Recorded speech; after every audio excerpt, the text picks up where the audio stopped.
to connect a region of over 600 million bridges between our lands.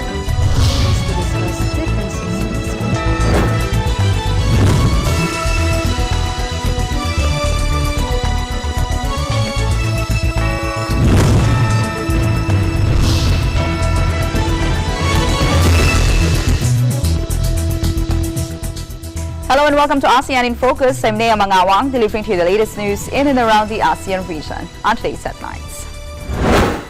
Malaysia's veteran ex-leader Mahathir Mohamad scores a historic election victory over his former protege Najib Razak. The European Union looks forward to making a breakthrough in free trade talks with Thailand under Thai's future government. And the Philippines hosts ASEAN Project Development Training.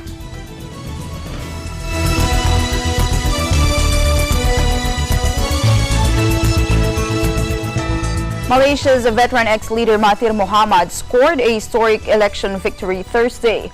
Official results at 4:08 a.m. showed that Mahathir's Pakatan Harapan or Alliance of Hope had won 112 of Parliament's 222 seats, clinching the simple majority required to rule. However, the 92-year-old former premier says the Election Commission is delaying announcements of official results. I don't know. I've never experienced this before. They announced that once you reach 112, then you have one simple majority and you will form the government. It's the same for the states.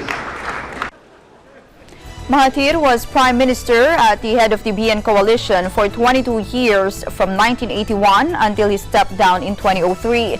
He came out of retirement and switched to the opposition to challenge his former protege Najib Razak, who has been beset by corruption allegations. Under Mahathir's previous leadership, Malaysia became one of the Asian Tigers, a group of countries which saw their economies expand rapidly in the 1990s. But he was also an authoritarian figure who used controversial security laws to lock up his political opponents.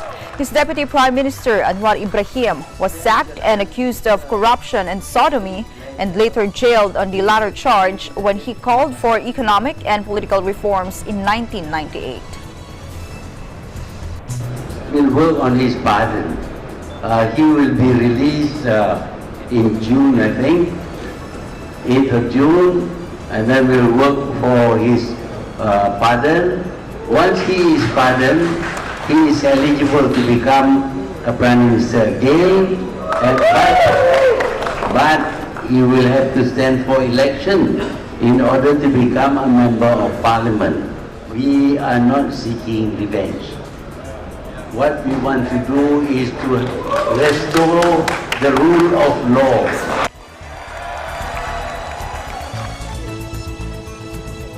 Few had expected Mahathir to prevail against a coalition that has long relied on the support of the country's ethnic Malay majority.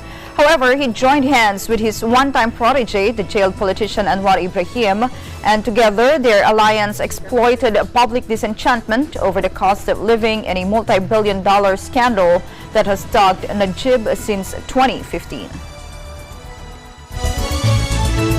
Supporters of Malaysia's opposition alliance celebrate a historic election victory in a political earthquake that toppled the country's scandal-plagued premier and ousted a regime that had ruled for over 6 decades. Here are some reactions. Take a look.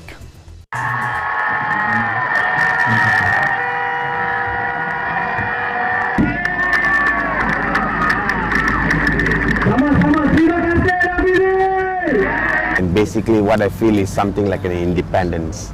Independence from a government which has ruled us for the past 60 years, who has not done anything much for the people. There's no word to express it, but we are celebrating at this moment, at this hour, without sleeping, because we can't sleep because it's a victory for the nation.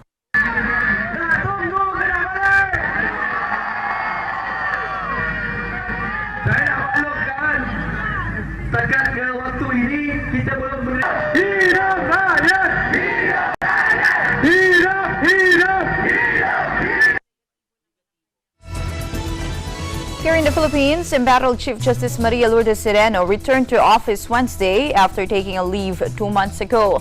The Chief Justice's legal counsel, lawyer Carla Cruz, said she decided to return to the SC after completing her preparation for a legal defense against, in her words, baseless impeachment complaint filed against her.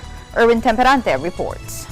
Justice Maria Lourdes Sereno returns to the Supreme Court today as she assumed her post after 2 months leave at least. Sereno arrived at the Supreme Court past 7 in the morning. According to attorney Carlo Cruz, one of the spokesperson of Sereno, the Chief Magistrate returns to the Supreme Court today after completing her preparation for legal defenses against a baseless impeachment complaint filed against her. Attorney Cruz added that the purpose of leave of absence of Chief Justice has been served. The Chief Justice will resume performing her constitutional mandate and discharging her responsibility as head of the judiciary. She spoke with him but not to seek his permission. Kasi sabi naman nung usapan naman nila dati that she can come back anytime she wants. Kasi nga yung leave niya, it's up to her kung kailan siya babalik. Hindi niya kailangan ng authority to come back to work. Nag-resume siya ng kanyang duties ngayon dahil tapos na yung preparations niya for the impeachment case. And yun naman ang sinabi niya. And so she's back to work. However, the Supreme Court Special Anbac was set on Friday in relation to the co-warrant of petition filed by Solicitor General Jose Calida against the Chief Justice. Attorney Cruz explained that the Chief Magistrate will lead the en-banc session. However, Sereno will inhibit herself on the deliberation of co-warrant case against her based on the Code for Judicial Conduct and out of delicadeza. Justices of Supreme Court expected to vote on the said petition. But if the majority of the justices favor to the co-warrant petition, the camp of Sereno were ready to file a motion for reconsideration. She will, if that happens, in case that happens, she will file a motion for reconsideration. For Eagle News, Erwin Temperante. I'm one with 25. ASEAN in Focus will be right back. Please stay with us.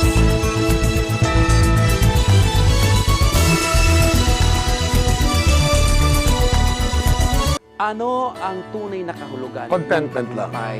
Ano po ang inspirasyon niyo Hindi sa lang yung paggawa sarili ng mo yung mga mapapasaya cakes? mo. Ang kailangan, yung lahat din ng tao Ano na mahal sa ang buhay mo, level gusto of masaya mo. happiness ngayong mga panahon na ito? Anong na-accomplish mo sa buhay mo? Intact family, of course, and strong spiritual foundation. Yang lahat ng yan, abangan niyo sa magandang usapan dito po sa Rule Yourself to Success, RYTS! Yeah!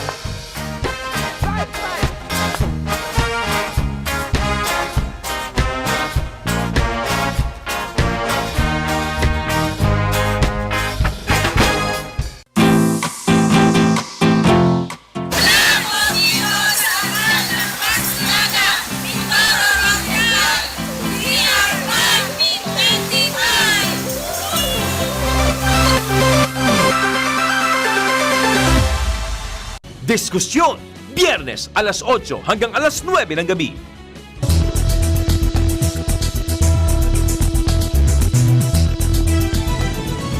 Welcome back. The European Union delegation visiting Thailand is optimistic of making a breakthrough in free trade talks with Thailand within 4 years under the future government.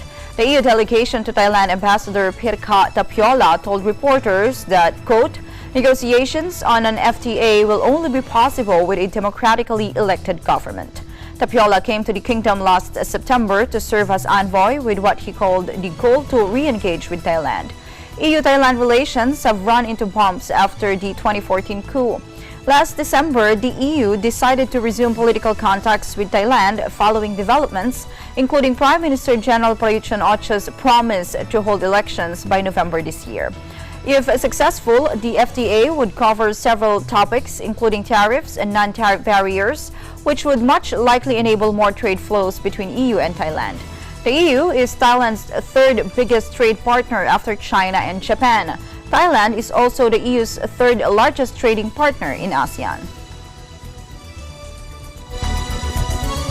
Meanwhile, the U.S. has granted an exemption of 25% import tariff to Thailand's steel pipes, according to the Thai Ministry of Commerce. This is the outcome of a 2-month negotiation between the Thai Ministry of Commerce and the U.S. Department of Commerce. In a report in the Vietnam Times, Wanchai Varavithya, Deputy Director General of the Commerce Ministry's Foreign Trade Department, said, quote, although the U.S. Department of Commerce has yet to grant a waiver on import tariffs for all shipments from Thailand, exporters can ask for an exemption for each shipment. This is good news for Thailand. On March 3, U.S. President Donald Trump imposed a 25% tariff on steel imports and a 10% tariff on aluminum.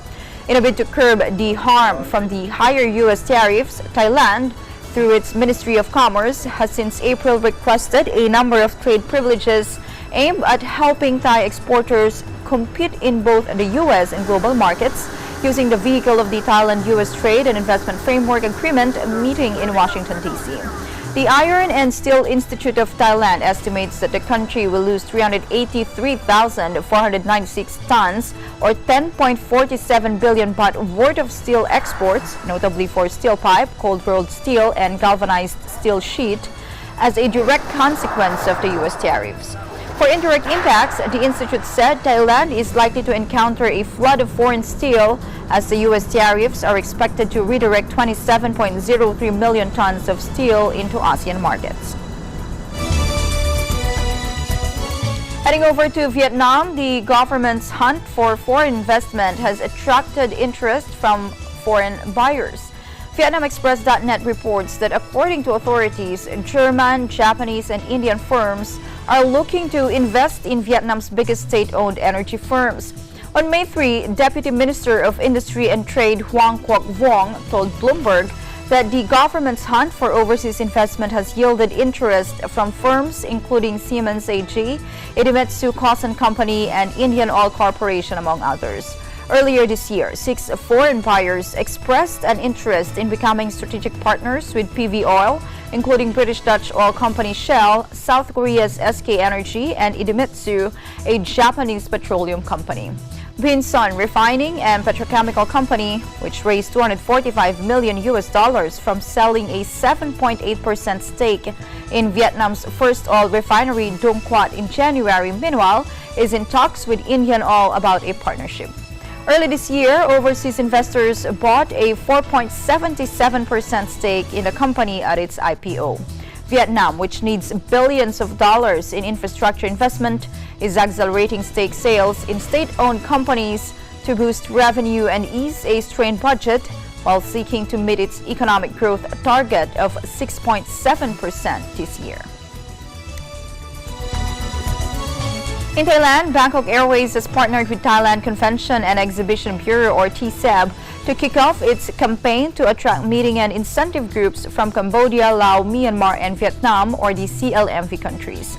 The Fly and Meet Double Bonus promotion for Myanmar was launched by Bangkok Airways Sales Chief Vadong Israsena Na Ayudhya and TSEB's Director Puripan Bunag at the Chatrium Hotel in Yangon. In a report on Thailand's The Nation Online, it said that the campaign offers a series of benefits and incentives for travel groups. For VIPs arriving at Bangkok's Suvarnabhumi International Airport, TSEB will provide a special MICE lane with a fast-track service through immigration.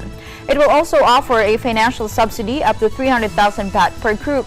Bangkok Airways says it will provide 1 complimentary ticket for every group of 50 passengers, flyer bonus double points, an additional 10 kilograms of baggage allowance, pre-assigned group seating, a special check-in counter, pre-check-in service, priority tagging, and souvenirs. To qualify, the inbound group must comprise at least 50 delegates, enter Thailand on a Bangkok Airways flight, and stay at least 2 nights at a registered hotel or hold an activity at a venue certified by the Thailand MICE venue standard. The promotion campaign is applicable in all the 4 CLMV countries until September 2019. We'll be back after this break. Stay tuned.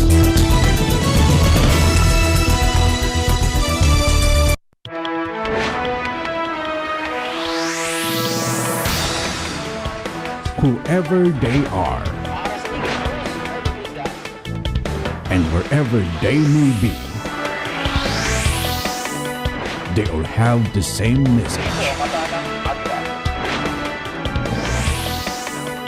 Mata ng Agila, Mondays through Fridays, 6 to 7:30 p.m.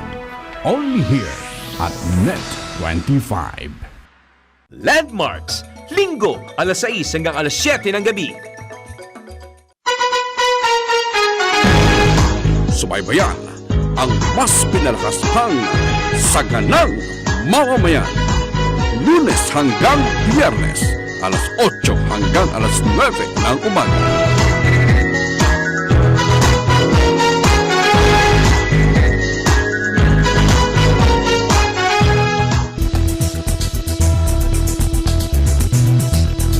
Welcome back. ASEAN and Australia reaffirmed their commitment to further strengthen their strategic partnership at the 8th ASEAN-Australia Joint Cooperation Committee or JCC meeting held Tuesday at the ASEAN Secretariat.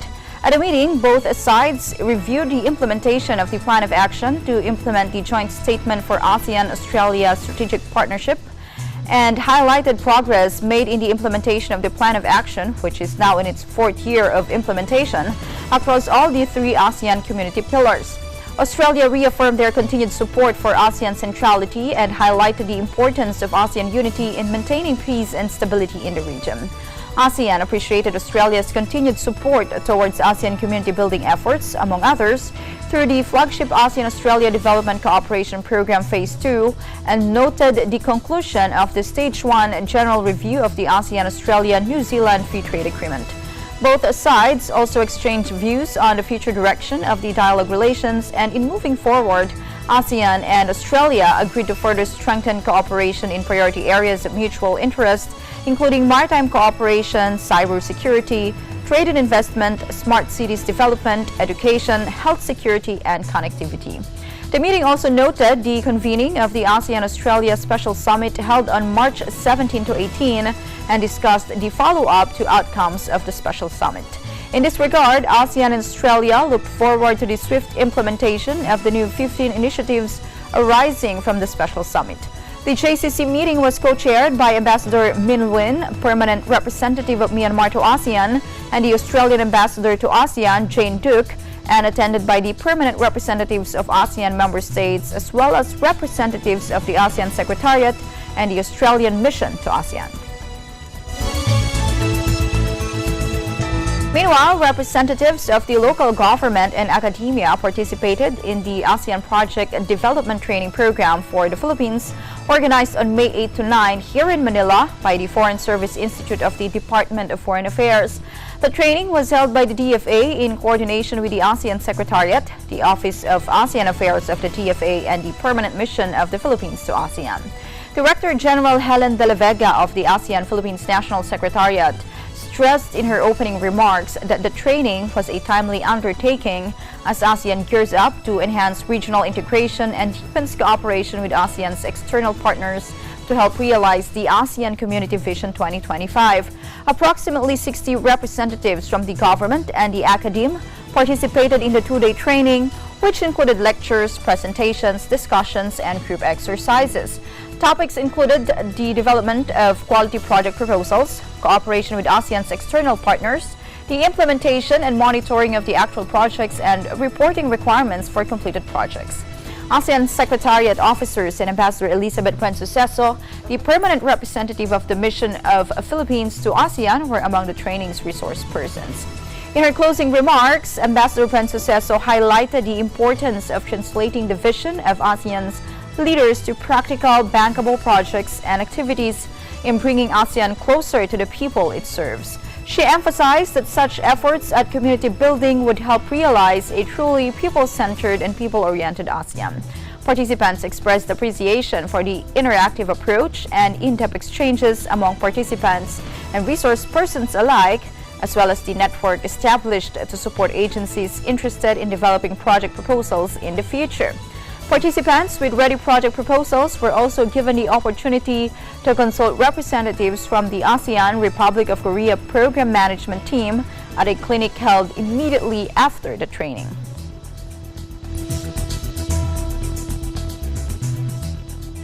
And that is the latest news in the Southeast Asian nations. Stay updated about the ASEAN region. I'm Nea Mangawang, always one with 25.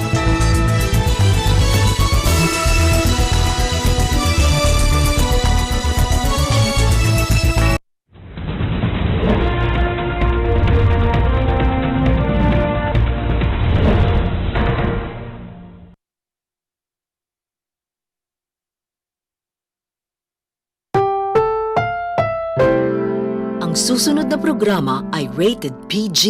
Ito ay nangangailangan ng patnubay at gabay ng magulang para sa mga batang manonood. Ang isa sa mga hayag na palatanda